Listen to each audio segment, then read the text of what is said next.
একটি মধ্যবয়স্ক কচ্ছপ উদ্ধারকে ঘিরে চাঞ্চল্য ছড়ালো কুচবিহারে। বৃহস্পতিবার সকাল সকাল খাকড়াবাড়ি এলাকা থেকে একটি বিশাল আকার কচ্ছপ উদ্ধার হয়। স্থানীয় এলাকা বাসিন্দারা কচ্ছপটিকে উদ্ধার করে এবং পরে বানেশ্বর মোহন রক্ষা কমিটির সাথে যোগাযোগ করলে তারা এসে কচ্ছপটিকে নিয়ে যায়। এ বিষয়ে বানেশ্বর মোহন রক্ষা কমিটির সম্পাদক রঞ্জন শীল বলেন, সারা বছরই এই দিক ওদিক থেকে কচ্ছপ উদ্ধার করি আমরা। মূলত এগুলি বানেশ্বর শিব দিঘি থেকেই উঠে আসে। খবর পেয়ে আমরা এখানে ছুটে আসি এবং কচ্ছপটিকে নিয়ে গিয়ে শিব দিঘিতেই ছেড়ে দেব। জানিয়েছি অলরেডি, আমরা এখন এদিকে বানেশ্বরের উদ্দেশ্যে নিয়ে সেখানে রিলিজ করব।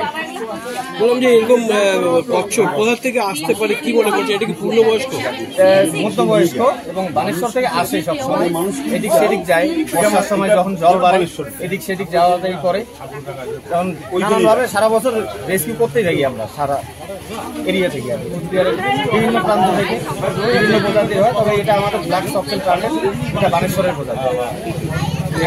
এত বড় কচ্ছপটা এই চত্বরে পাওয়া গেল, এটা খুবই আনন্দের বিষয়। বানেশ্বরের কচ্ছপ এখন ছড়িয়ে ছিটিয়ে সব জায়গায় আছে।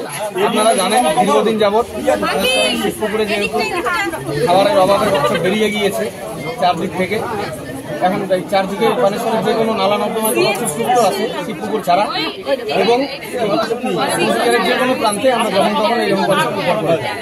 আপনার নামটা একটু? আমার নাম রঞ্জন সিং, এ বিষয়ে স্থানীয় বাসিন্দারা কি বললেন শুনে নেব। থেকে আমরা তোলা হয়, পরে সবাইকে জানানো হয়, সবাই আসে, ফরেস্টকেও বলা হয়েছে। এর আগেও কি এরকম পাওয়া গেছিল? দেখা গিয়েছিল, মানে ধরা হয়। আজকে কটা পাওয়া গেছে? একটাই। এরকম হঠাৎ করে দেখা পাওয়া যাচ্ছে সামনে বানেশ্বর, কি বলবেন এই বিষয়টা নিয়ে? আমি চাচ্ছি যে বানেশ্বরের মন্দিরে ছেড়ে দিতে। লোক এসেছে এখনো উদ্ধারের? বানেশ্বর থেকে কি লোক এসেছে? বানেশ্বর কি লোক আসেনি, জানানো হয়েছে।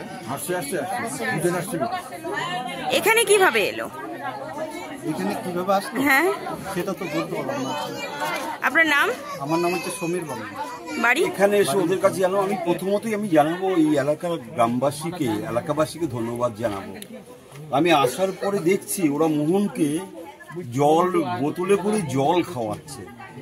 ওদের আজকে এই একটা দুষ্প্রাপ্য জিনিস, যে একটা বিলুপ্ত প্রাণী, সেই প্রাণীর প্রতি ওদের যে ভালোবাসা এবং যথাস্থানে ফিরিয়ে দেওয়ার যে উদ্যোগ, এখানে এসছি আমরা দর্শক মাত্র, এবং ওদের যে আবেগ এবং কত দ্রুত আমরা এটাকে যথাস্থানে পৌঁছে দিতে পারি তার যে প্রচেষ্টা, সত্যি আমি এই এলাকার জেলা পরিষদের সদস্য হওয়াতে আমি গর্বিত যে এই মানুষগুলো এত সচেতন, এবং আমার গর্ব হচ্ছে খাগড়াবাড়ি অঞ্চল তৃণমূল কংগ্রেসের সভাপতি হিসাবে।